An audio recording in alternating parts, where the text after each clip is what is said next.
The first half of the course was all about the derivative. Here's a function. What's the derivative of the function?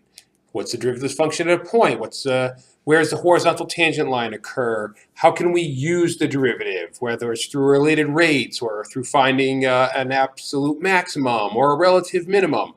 That's all about the derivative. We're now switching over to the second half of the course.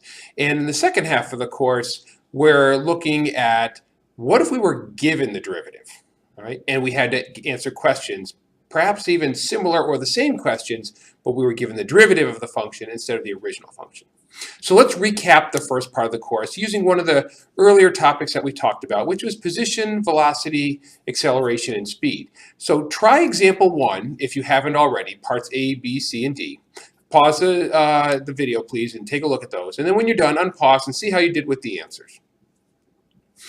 The first thing we're asked for is the velocity at time t equals 2. So we need our velocity function.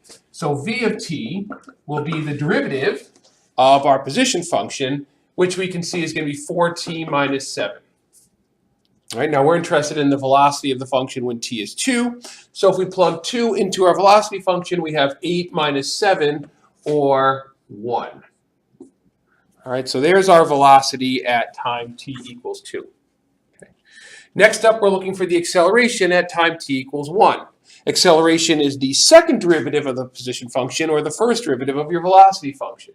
So a of t, that's going to be the derivative of 4t minus 7. 4t derives to 4, t derives to 0, so a of t is just 4. And when we plug in 1, it actually doesn't matter what number we plug in because the acceleration is always 4, so a of t is going to be 4.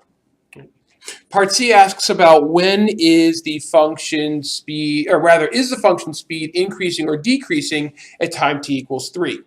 So we talked about this a long time ago. Speed is always positive, but speed is increasing when the velocity and acceleration of the object have the same sign. Speed is decreasing when the two have opposite signs. So we need to check out the sign of velocity and acceleration when t is equal to 3.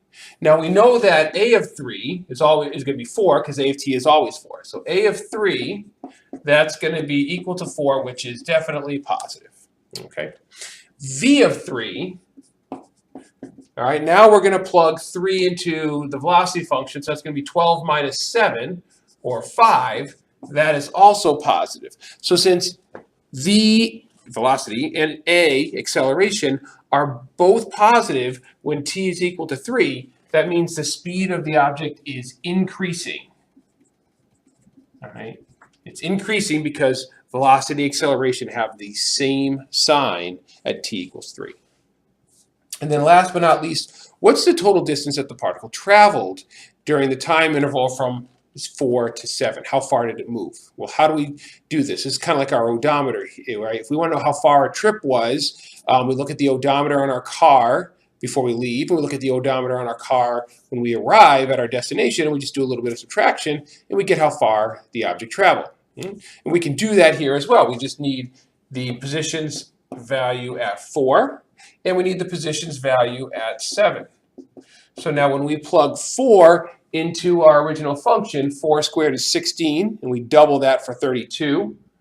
7 times 4 is 28, so we have 32 minus 28, which is 4, and then we add 4 to that, so we get 8. So x of 4 is equal to 8.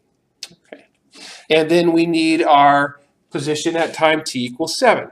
All right, so when we plug 7 in, 7 squared is 49, and we double that for 98. 7 times 7 is 49. 98 minus 49 brings us back down to 49, and then we add 4 to that, so we get 53. All right. So our position at the end was 53 units away from the origin. Our position at the beginning was 8 units away. So by doing some quick subtraction, 53 minus 8, we see that the distance traveled, the total was 45. Right. So that's all material that we did in the first part of the course. We were given the function, we found the derivative or second derivative, and then we worked off of those, and we used those.